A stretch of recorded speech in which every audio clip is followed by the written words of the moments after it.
বিসমিল্লাহির রহমানির রহিম। 44তম বিসিএস এর 162 নম্বর প্রশ্নটা আজকে আমরা সলভ করব। এই প্রশ্নে দেওয়া রয়েছে প্রথম রাশি সমান 6a² bc এবং দ্বিতীয় রাশি হচ্ছে 4a³ b² c²।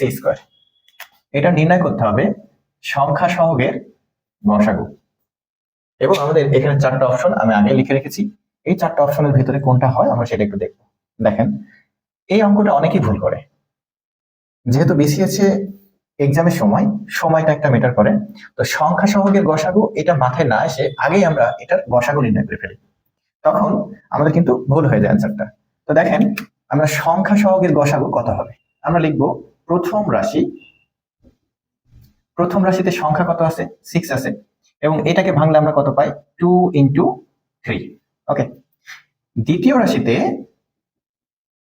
আমাদের রয়েছে 4 এবং এটাকে ভাঙলে আমরা পাবো 2 × 2। এখন দেখেন, গসাগুর ক্ষেত্রে আমাদের যেটা কমন পড়বে সেটা আমাদের অ্যান্সার হবে। তাহলে এখানে আমাদের একটা 2 রয়েছে এবং এখানে আমাদের একটা 2 রয়েছে, তাহলে অ্যান্সার হওয়ার কথা আমাদের 2। কিন্তু দেখেন তো অপশনে কি কোথাও কোনো জায়গায় 2 আছে? নাই। তার মানে অ্যান্সার হবে কোনোটি নয়। কিন্তু এটা যদি সংখ্যা সহগ না বলতো, যদি বলতো যে শুধু গসাগু কত, অর্থাৎ এই সংখ্যা সহগের গসাগু এই কথাটা যদি না বলতো, যদি বলতো যে শুধুমাত্র গসাগু নির্ণয় করো, তাহলে কি হবে? দেখেন, প্রথম রাশি হবে আমাদের 6a² bc। ওকে, যেটাকে আমরা লিখতে পারি 2 × 3 × a × b × c। ওকে, আমি সর্বোচ্চ ভেঙে করার চেষ্টা করব যাতে আপনাদের একবার যদি এই গসাগুটা করেন পরের বার যেন কোনো সমস্যা না হয়। এরপর আছে আমাদের 4a³ b² c²। তো এটা সমান আমরা কি লিখতে পারবো? দেখেন, 2 × 2।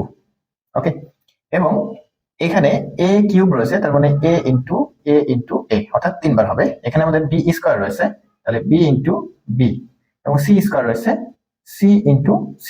ওকে, এখন আমাদের কোনটা অ্যান্সার হবে? যেটা কমন আছে সেটা অ্যান্সার হবে। আমরা দেখছি প্রথম ক্ষেত্রে একটা 2 রয়েছে, এক্ষেত্রেও কি একটা 2 রয়েছে, তাহলে আমরা 2 নিয়ে নিলাম। এরপর দেখেন, এখানে 2 আছে কিন্তু এখানে আর 2 নাই। আবার সেম ভাবে এখানে 3 আছে কিন্তু এখানে 3 নাই, তাহলে আমরা এটাকে নিতে পারবো না। এ আছে সর্বোচ্চ সংখ্যক, এখানে 2টা এবং এখানেও 2টা, তাহলে আমরা লিখতে পারবো a × a। তাহলে এই দুটার সাথে মিল আছে, কিন্তু a এর সাথে এখানে কিন্তু কোনো a আর মিল পাওয়া যাচ্ছে না। এখানে তাহলে b এর সাথে b এর মিল আছে, তার মানে একটা b নিতে পারবো। এই বিটা আমরা নিতে পারবো না, কারণ b আমাদের একটা মিল আছে, এবং এই c এবং এই c এর সাথে একটা মিল আছে, তার মানে এখানে আমরা নিতে পারবো c। ওকে, তাহলে এখানে আমাদের অ্যান্সারটা দাঁড়াবে হচ্ছে 2a² bc। তো দেখেন, এই অ্যান্সারটা কোথায় আছে?